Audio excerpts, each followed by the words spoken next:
সব খেলোয়াড় বিক্রি করে দেবে ম্যানচেস্টার ইউনাইটেড। হঠাৎ এমন সিদ্ধান্ত নেওয়ার কারণ কি?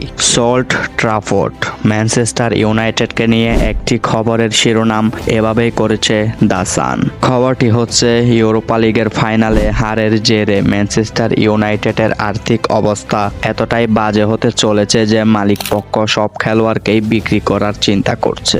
আপনি ইউনাইটেডের ফ্যান হন বা না হন, সবার জন্যই খবরটা বেশ চমকপ্রদ।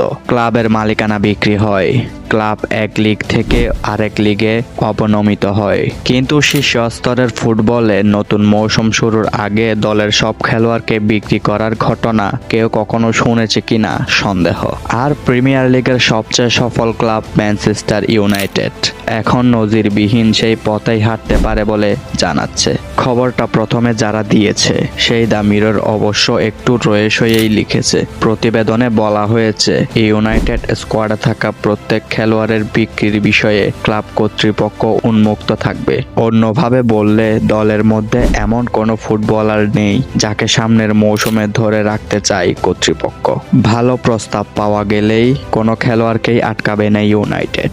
1993 থেকে 2013 সালের মধ্যে 13 বার প্রিমিয়ার লিগ চ্যাম্পিয়ন হওয়া ম্যানচেস্টার ইউনাইটেড এক দশকের বেশি সময় ধরে লিগে ভুগছে।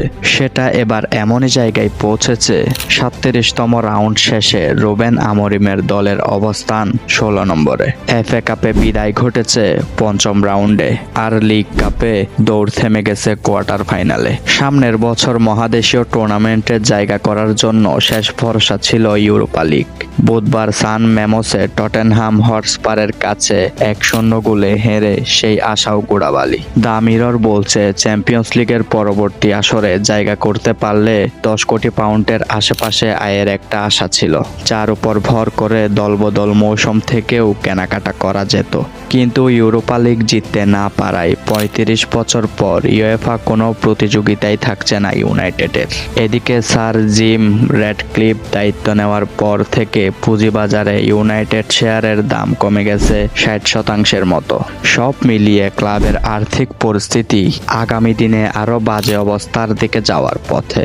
এমন অবস্থায় কোনো খেলোয়াড়কেই ধরে রাখার কথা ভাবছে না ওল্ড ট্রাফোর্ডের দলটি। মিররের প্রতিবেদনে বলা হয়েছে সামনের দলবদল মৌসুমে ব্রুনো ফার্নান্দেস, ক্যাসিমেরো, কেবি মাইনো, লোক শাও, হ্যারি মাগুয়েরো, আন্দ্রে অনানা এবং আলেহান্দ্রো গার্নাচোর বিক্রির জন্য উন্মুক্ত রাখবে। এছাড়া বর্তমানে ধারে থাকা মার্কাস রাশফোর্ড, অ্যান্টনি ও জর্ডান সানচেজকেও পাকাপাকিভাবে ছেড়ে দিতে চায় দলটি। শেষ পর্যন্ত কতজনকে বিক্রি করা সম্ভব হবে নির্ভর করছে অন্যদের প্রস্তাবের উপর। ইউনাইটেডের এমন সিদ্ধান্ত আপনার কাছে কেমন লেগেছে? এবং আপনিও যদি একজন ম্যানচেস্টার ইউনাইটেডের ফ্যান হয়ে থাকেন, আপনার মনের অনুভূতি জানাবেন। রিয়ালকে বিদায় বললেন মদ্রিচ। রিয়াল মাদ্রিদের সঙ্গে দীর্ঘ 13 বছরের এক অসাধারণ যাত্রার অবসান ঘটাতে যাচ্ছে ক্রোয়েশিয়ার ফুটবল জাদুকর লুকা মদ্রিচ। এবার আলবিদা জানাতে যাচ্ছে সান্তিয়াগো বার্নাব্যুকে। ক্লাব ও খেলোয়াড় উভয়ের পক্ষ থেকেই বিষয়টি নিশ্চিত করা হয়েছে যে চলতি মৌসুম শেষে আর রিয়ালের হয়ে খেলবেন না এই মিডফিল্ড জিনিয়াস। আগামীকাল শনিবার 24 মে লা লিগার শেষ ম্যাচে রিয়াল সোসিয়েদাদের মুখোমুখি হবে রিয়াল মাদ্রিদ। এই ম্যাচেই শেষবারের মতো বার্নাব্যুর গ্যালারিকে বিদায়ী অভিনন্দন জানাবেন মদ্রিচ।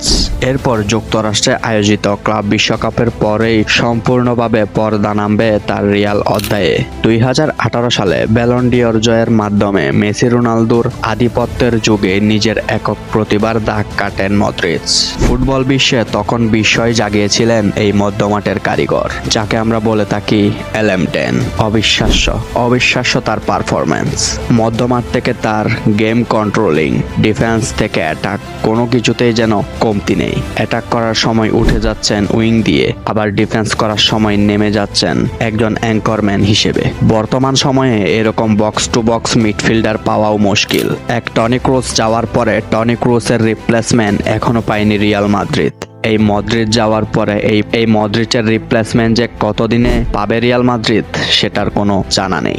যদিও এসে পড়েছে জুড বেলিংহাম, ফেদ্রিকো ভালভার্দে, আর্দা গুলার, সোয়ামেনি, কামাভিঙ্গা, সেবায়োস। নক্ষত্রদেরও একদিন বিদায় নিতে হয়, হয়তো নতুনদের জায়গা করে দেওয়ার জন্য। বিদায় বার্তায় আবেগঘন কণ্ঠে ইনস্টাগ্রামে তিনি লেখেন, এই ক্লাব এর সভাপতি, আমার কোচ এবং প্রতিটি সতীর্থকে জানাই হৃদয়ের অন্তরস্থল থেকে কৃতজ্ঞতা। বার্নাব্যুতে কাটানো প্রতিটি মুহূর্ত আমার জীবনের অমূল্য স্মৃতি হয়ে থাকবে। রিয়াল মাদ্রিদও এক আনুষ্ঠানিক বিবৃতিতে মদ্রিচের প্রতি তাদের শ্রদ্ধা ও ভালোবাসা প্রকাশ করেছে। ক্লাবটি বলেছে, 2012 সালে টটেনহাম থেকে যোগ দেওয়ার পর থেকে লুকা মদ্রিচ ক্লাব ইতিহাসের একটি অবিচ্ছেদ্য অধ্যায়ে পরিণত হয়েছে। মদ্রিচ আমাদেরকে যেই ভালোবাসা দিয়েছে এবং যে ভালোবাসা দেখিয়েছে তা আমরা কখনো ভুলব না। মদ্রিচের নাম স্বর্ণাক্ষরে লেখা থাকবে রিয়ালের অধ্যায়ে। গত এক দশকেরও বেশি সময় ধরে রিয়ালের মাঝ মাঠে ছন্দের সুর বয়ে এনেছেন মদ্রিচ। ক্লাবের হয়ে 590টি ম্যাচে অংশ নিয়ে করেছেন 43টি গোল, সঙ্গে 95টি অ্যাসিস্ট। এই দীর্ঘ ক্যারিয়ারে তিনি ঘরে তুলেছেন মোট 28টি শিরোপা, যার মধ্যে উল্লেখযোগ্য 6টি চ্যাম্পিয়ন্স লিগ, 6টি ক্লাব বিশ্বকাপ, 5টি ইউএফা সুপার কাপ, 4টি লা লিগা ট্রফি, 2টি কোপা দেল রে এবং 5টি স্প্যানিশ সুপার কাপ। আজ যখন বিদায়ের ঘোষণা এলো, তখন বার্নাব্যুর প্রতিটি কোণ যেন স্মরণ করছে তার নিখুঁত পাস, নির্মোহ খেলোয়াড়ত্ব আর লাডুক মানসিকতাকে সময় বলে দিচ্ছে একজন মদ্রিচের জায়গা হয় না আরেকজন মদ্রিচ দিয়ে। মৌসুম শেষে আর্জেন্টিনার কোন কোন খেলোয়াড়েরা ক্লাব ছেড়ে দিতে পারে? 1 নম্বরে আছেন Alejandro Garnacho. Manager Ruben Amorim তাকে ক্লাব ছাড়ার পরামর্শ দিয়েছে এবং গার্নাচোকে নতুন ক্লাব খুঁজে নিতে বলা হয়েছে। এই সিদ্ধান্তের ফলে 20 বছর বয়সী আর্জেন্টাইন উইঙ্গারের ইউনাইটেডে 5 বছরের ক্যারিয়ার শেষ হতে যাচ্ছে।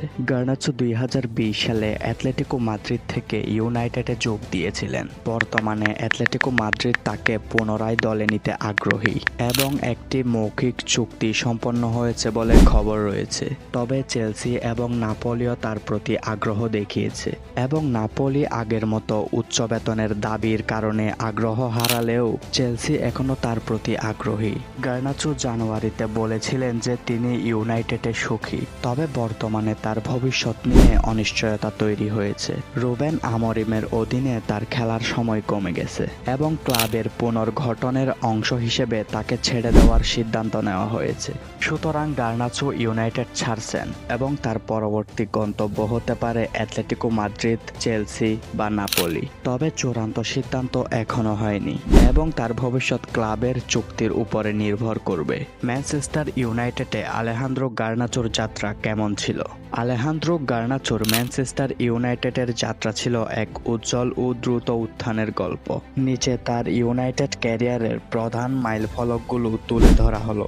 গার্নাচো 2022 সালে 28 এপ্রিল চেলসির বিপক্ষে 1-1 গোলের ড্রর ম্যাচ দিয়ে ইউনাইটেডের মূল দলে অভিষেক করেন। তিনি মাত্র 17 বছর 9 মাস বয়সে ইউনাইটেডের হয়ে অভিষেক করেন, যা তাকে ক্লাবের ইতিহাসের 4র্থ সর্বকনিষ্ঠ খেলোয়াড় বানায়। 3 নভেম্বর 2022 রিয়াল সোসিয়েদাদের বিপক্ষে ইউরোপা লিগ ম্যাচে গার্নাচো তার প্রথম সিনিয়র গোল করেন।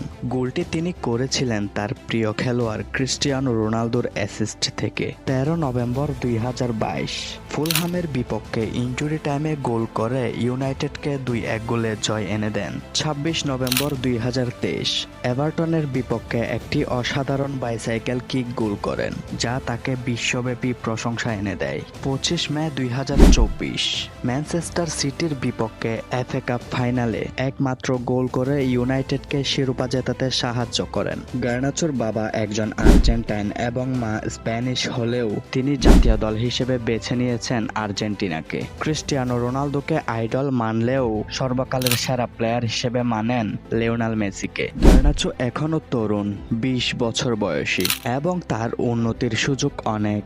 বর্তমানে আলেহান্দ্রো গার্নাচোর ইউনাইটেডের সাথে চুক্তি আছে 2028 সাল পর্যন্ত, কিন্তু ক্লাবের আর্থিক সংকটের কারণে তিনি আগামী সিজনেই ম্যানচেস্টার ইউনাইটেড ছেড়ে দিবেন।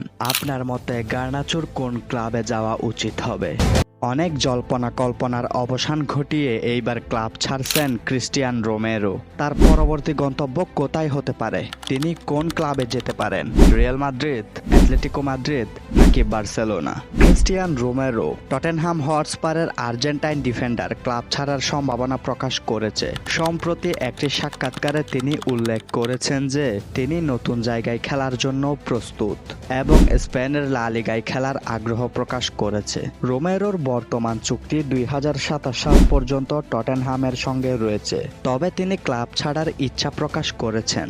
এই অবস্থায় অ্যাটলেটিকো মাদ্রিদ এবং রিয়াল মাদ্রিদ উভয়ই তাকে দলে ফেরানোর জন্য আগ্রহী। অ্যাটলেটিকো মাদ্রিদ তার প্রতি আগ্রহ প্রকাশ করেছে এবং রোমেরো ইতোমধ্যে তাদের সঙ্গে চুক্তি করার ইচ্ছে প্রকাশ করেছে বলে খবর রয়েছে। তবে টটেনহামের বর্তমান কোচ এনজে পোস্টেকোগ্লু বলেছেন যে ক্লাবের প্রধান লক্ষ্য এখন ইউরোপা লিগে ভালো পারফরম্যান্স করা এবং রোমেরোর ভবিষ্যৎ নিয়ে আলোচনা পরবর্তী সময়ে করা হবে। সুতরাং রোমেরো ক্লাব ছাড়বেন কিনা তা নির্ভর করবে টটেনহামের পারফরম্যান্স এবং তার ব্যক্তিগত সিদ্ধান্তের উপর। বর্তমানে অ্যাটলেটিকো মাদ্রিদ তার প্রতি আগ্রহী এবং রোমেরো তাদের সঙ্গে চুক্তি করার ইচ্ছে প্রকাশ করেছেন। অ্যাটলেটিকো মাদ্রিদে আরও আর্জেন্টাইন খেলোয়াড় আছে, সেই হিসেবে সেই ক্লাবটি তার জন্য ভালো হবে এবং ধারণা করা যাচ্ছে 50 মিলিয়নের একটা রিলিজ ক্লজ হতে পারে এই জায়গায়। মানে অ্যাটলেটিকো মাদ্রিদের রোমেরোকে পাওয়ার জন্য 50 মিলিয়ন খরচ করতে হবে। তবে এটি একেবারে শিওর নয়, এর বেশিও হতে পারে, এর কমও হতে পারে।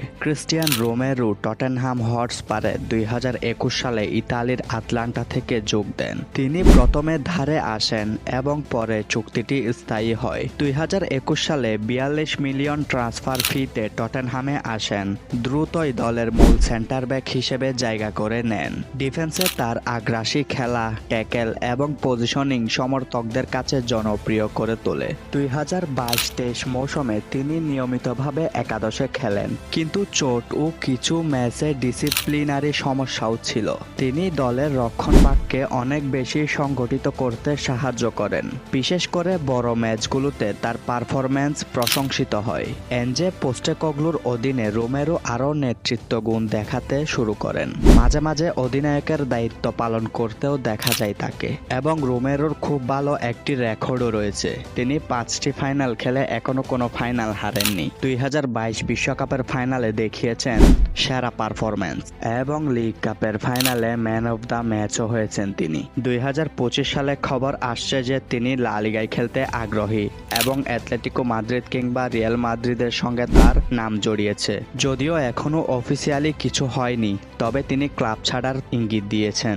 রোমেরো টটেনহামের ডিফেন্সকে দৃঢ় করতে বড় অবদান রেখেছেন। তার আগ্রাসী খেলা, বল কাটার দক্ষতা এবং নেতৃত্ব গুণ তাকে দলের গুরুত্বপূর্ণ খেলোয়াড়ে পরিণত করে। আপনার মতে আপনি রোমেরোকে কোন দলে দেখতে চান? কালকে অ্যাস্টন ভিলার হয়ে শেষ ম্যাচে এমিলিয়ানো মার্টিনেজ লাল কার্ড দেখেছেন এবং তিনি তার নিজের ভুলের কারণে কোনো লাল কার্ড দেখেননি। তাদের দলের ডিফেন্ডার ভুল ব্যাক পাস দেওয়ার কারণে সেই ভুল ব্যাক পাসটি রিকভার করতে যায় মার্টিনেজ। তখনই ম্যান ইউনাইটেডের স্ট্রাইকারের গায়ে ধাক্কা লাগার কারণে লাল কার্ড দেখেছেন মার্টিনেজ এবং এই লাল কার্ড দেখার কারণে তিনি যতটা সমালোচনার মুখে পড়েছেন অন্যান্য দেশের হেটার্সদের কাছে, তার চাইতেও বেশি সমালোচনা করেছে বাংলাদেশের হেটার্সরা। একদিন আগে যারা লুকা মদ্রিচের বিদায় নিয়ে অনলাইন জগতে কান্না করে ভাসাই দিয়েছিল, তারাই আজকে এমিলিয়ানো মার্টিনেজকে নিয়ে ট্রল করছে, তাও একটি লাল কার্ড দেখার কারণে। লুকা মদ্রিচের যেই রকম সান্তিয়াগো বার্নাবুতে শেষ ম্যাচ ছিল, কালকেও এমিলিয়ানো মার্টিনেজের অ্যাস্টন ভিলার হয়ে শেষ ম্যাচ ছিল। এটা এমিলিয়ানো মার্টিনেজের খেলোয়াড়ি জীবনের সর্বপ্রথম লাল কার্ড ছিল। কালকের নিউজ ফিড দেখে মনে হচ্ছিল এর আগে কোনো খেলোয়াড় কোনোদিন লাল কার্ড দেখেনি। এই এমিলিয়ানো মার্টিনেজ যে পেনাল্টিগুলো সেভ দেন, সেই পেনাল্টিগুলো এলিসন বেকার, এডারসন বেকারের স্বপ্ন। এই এমিলিয়ানো মার্টিনেজে 2022 সালে আর্জেন্টিনাকে বিশ্বকাপ জিতিয়েছিল। এই এমিলিয়ানো মার্টিনেজের অবদানের কথা শুরু করলে এই ভিডিওটি দেখে শেষ করতে পারবেন না। 41 বছর চ্যাম্পিয়ন্স চ্যাম্পিয়ন্স লিগের মুখ না দেখা দলকে চ্যাম্পিয়ন্স লিগে তুলেছেন। শুধু চ্যাম্পিয়ন্স লিগেই তোলেননি, চ্যাম্পিয়ন্স লিগের কোয়ার্টার ফাইনাল পর্যন্ত নিয়ে গেছেন, যেটা করা এলিসন এবং এডারসনের এখনো স্বপ্ন। মার্তিনেজের মতো একটা গোলকিপার পাওয়া প্রত্যেক দলেরই স্বপ্ন, যাকে বলা হয় গোলকিপারদেরও গোলকিপার। তর্ক সাপেক্ষে যিনি ইতিহাসের সর্বকালের সেরা গোলকিপার, জিয়ানলুইজি বুফন এলিসন এবং এডারসনের চেয়ে এমিলিয়ানো মার্টিনেজকে সেরা বলেছেন। তিনি অবশ্য বাংলাদেশি হেটার্সদের মতো খেলা না বুঝে সেরা বলেননি। আপনি এমিলিয়ানো মার্টিনেজকে অপছন্দ করতে পারেন, কিন্তু তার অবদান অস্বীকার করতে পারবেন না। ক্লাব পর্যায়ে এমিলিয়ানো মার্টিনেজের থেকে এলিসন বেকার এবং এডারসন মোরায়েস অনেক এগিয়ে। এলিসন বেকার খেলেন লিভারপুলে এবং এডারসন মোরায়েস খেলেন ম্যানচেস্টার সিটিতে। এই দুই ক্লাবই ইউরোপে ডমিনেট করে খেলেছে এতদিন, তাই তাদের দলের সাফল্য আছে মানেই তাদেরও ভুরি ভুরি ট্রফি আছে। এবং এমিলিয়ানো মার্টিনেজ খেলেন অ্যাস্টন ভিল্লাতে, দ্বিতীয় সারির একটা দলে, যে দলকে তিনি ইউরোপে ডমিনেট করা শিখিয়েছেন। এবং অ্যাস্টন ভিল্লার হয়ে কোনো ট্রফি জিতা হয়নি এমিলিয়ানো মার্টিনেজের। তাই ক্লাব পর্যায়ে এমিলিয়ানো মার্টিনেজ এডারসন এবং এলিসনের থেকে পিছিয়ে আছে, কিন্তু জাতীয় দলে অনেকটাই এগিয়ে। বলতে গেলে আকাশ পাতাল ব্যবধান। এমিলিয়ানো মার্টিনেজ 2022 সালে যা করে দেখিয়েছেন সেটা দেখে পুরো বিশ্ব অবাক হয়েছিল। আর অন্যদিকে তাদের ব্রাজিল দলের সেরা গোলকিপার কোয়ার্টার ফাইনালে পেনাল্টিতে মারা খেয়ে বাড়িতে চলে গিয়েছিল। বিশ্বকাপের মঞ্চে পেনাল্টি সেভ দেওয়া সবার দ্বারাই সম্ভব নয়। সবাই যদি তা পারত তাহলে আলী হোসেন বক্করও বাজ পাখি হয়ে যেত। যেই হলুদিয়া পাখিরা এমিলিয়ানো মার্টিনেজ একটি লাল কার্ড দেখার কারণে তাকে নিয়ে ট্রল করছে, তারাই যে কিছুদিন আগে এমিলিয়ানো মার্টিনেজের দলের কাছ থেকে 4-1 গোলে মারা খেয়েছিল সেটা তারা নিজেরাই ভুলে গেছে। যাক, ইতিহাস নিয়ে আর টান দিতে চাচ্ছি না। ইতিহাস ঘেটে দেখলাম তাদের জাতীয় দলের সেরা গোলকিপার আলী হোসেন বক্করও তার ফুটবল ক্যারিয়ারে একটি লাল কার্ড দেখে বসে আছেন। চ্যাম্পিয়ন্স লিগের টিকিট নিশ্চিত করার জন্য প্রিমিয়ার লিগে নিজেদের শেষ ম্যাচটি অ্যাস্টন ভিল্লার জন্য ছিল বাঁচা মরার লড়াই। এই ম্যাচে জিতলে তো বটেই, ড্র করলেও তারা পৌঁছে যেত চ্যাম্পিয়ন্স লিগে। নিজেদের সর্বশেষ 3 ম্যাচেই হারা ম্যানচেস্টার ইউনাইটেডকে লিগ মৌসুমের শেষ ম্যাচে প্রতিপক্ষ হিসেবে পাওয়া খানিকটা স্বস্তিও ছিল। চাপে থাকা ইউনাইটেডকে রুখে দেওয়া এ আর এমন কি, কিন্তু ইউনাইটেড কাল একটু ভিন্ন মেজাজেই ছিল। ওল্ড ট্রাফোর্ডে ম্যাচের শুরু থেকেই অ্যাস্টন ভিল্লাকে চাপে রেখেছিল। এমনকি প্রথমার্ধের নির্ধারিত সময়ে 5টি গোল বাঁচাতে হয় ভিলা গোলরক্ষক এমিলিয়ানো মার্টিনেজকে। এটুকু পর্যন্ত ঠিকঠাকই ছিল। মার্টিনেজ বীরত্বে চ্যাম্পিয়ন্স লিগে খেলার যোগ্যতা অর্জনের পথেই ছিল বার্মিংহামের ক্লাবটি, কিন্তু বিপত্তি বাদে প্রথমার্ধের যোগ করা সময়ের প্রথম মিনিটে অ্যাস্টন ভিল্লার ডিফেন্ডার মার্টিনেজের উদ্দেশ্যে একটি পাস বাড়ান এবং সেই পাসটি ছিল পুরাই ভুল পাস। সেই ভুল পাসটি রিকভার করতে যায় মার্টিনেজ। তিনি বক্স থেকে বেরিয়ে এসে খানিকটা দূরেই ম্যান ইউনাইটেডের প্লেয়ারের সাথে ধাক্কা লাগে। সেই ম্যান ইউনাইটেডের প্লেয়ারের সাথে ধাক্কা লাগায় তাকে রেড কার্ড দেখানো হয় এবং তাই অ্যাস্টন ভিল্লার ফার্স্ট চয়েস গোলকিপার এমিলিয়ানো মার্টিনেজকে মাঠ ছাড়তে হয়। মূলত ভুলটা ছিল অ্যাস্টন ভিল্লার ডিফেন্ডারের। সেই অ্যাস্টন ভিল্লার ডিফেন্ডারের ভুলের খেসারত দিতে হয়েছে এমিলিয়ানো মার্টিনেজকে। এমিলিয়ানো মার্টিনেজ যদি ওই বলটি বাঁচানোর জন্য এগিয়ে না আসতেন তাহলে হয়তো তারা গোল কনসিড করত। এবং এমিলিয়ানো মার্টিনেজ তার দলের প্রয়োজনেই লাল কার্ড দেখেছে, তার দলকে বাঁচাতেই তিনি লাল কার্ড দেখেছেন। আগামী মৌসুমে প্রিমিয়ার লিগ থেকে পয়েন্ট তালিকায় শীর্ষে থাকা 5টি দল চ্যাম্পিয়ন্স লিগে খেলবে। 5-এ থাকা নিউক্যাসল এবং 6-এ থাকা অ্যাস্টন ভিল্লার পয়েন্ট 38 ম্যাচ শেষে 66। মূলত গোল ব্যবধানে পিছিয়ে থেকে অ্যাস্টন ভিল্লা চ্যাম্পিয়ন্স লিগ মিস করলো। এই জন্য ভিলার সমর্থকরা চাইলেই মার্টিনেজকে দায়ী করতে পারেন। অথচ ভিলার জার্সিতে সম্ভবত শেষ ম্যাচে নায়ক হওয়ার সুযোগ ছিল মার্টিনেজের, কিন্তু এখন খলনায়ক হিসেবে মাঠ ছাড়তে হয়েছে মার্টিনেজকে। তার কারণেই প্রিমিয়ার লিগের সদ্য সমাপ্ত মৌসুমে প্রথম কোনো গোলকিপার লাল কার্ড দেখেছেন। এমি মার্টিনেজের পেশাদার ক্যারিয়ারের প্রথম লাল কার্ডও বটে। অবশ্য তিনি এর আগে আর কখনো লাল কার্ড দেখেননি। এটা ছিল মার্টিনেজের ফুটবল ক্যারিয়ারের সর্বপ্রথম লাল কার্ড। অ্যাস্টন ভিল্লার শেষটাও রাঙিয়ে যেতে পারলেন না তিনি। অন্যের ভুলের খেসারত তাকে দিতে হয়েছে।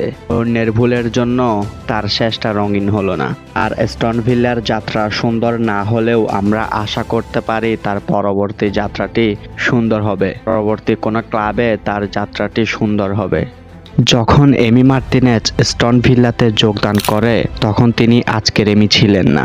আর্জেন্টিনার হয়ে তখনও অভিষেক হয়নি তার। আর্সেনালের হয়ে খেলার সময়ে বেশ কয়েকটা ক্লাবে ধারে ধারে ঘুরেছেন, কোথাও থিতু হতে পারেননি। অবশেষে যখন আর্সেনালে পাওয়া সুযোগ কাজে লাগালেন, দলকে FA কাপ এনে দিলেন, তখন হয়তো এমি ভেবেছিল এই তো সুযোগ এসেছে, এবার নিজেকে মেলে ধরবো। কিন্তু আর্সেনালের চোখে তখনও সে নাম্বার 1 হওয়ার যোগ্যতা অর্জন করেনি। ঠিক এই সময়টাই স্টন ভিল্লা এমিকে ভরসা করেছিল।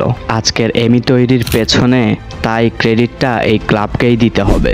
এমি একবার বলেছিল চ্যাম্পিয়ন্স লিগ খেলার জন্য অন্য কোনো ক্লাবে যাব না, বরং ভিলাকে নিয়েই চ্যাম্পিয়ন্স লিগ খেলবো। এমি সেটা করেও দেখিয়েছেন। শুধুমাত্র স্টন ভিল্লাকে নিয়ে চ্যাম্পিয়ন্স লিগ খেলেননি, বরং কোয়ার্টার ফাইনাল পর্যন্ত নিয়ে গেছেন। সব যাত্রারই গন্তব্য আছে।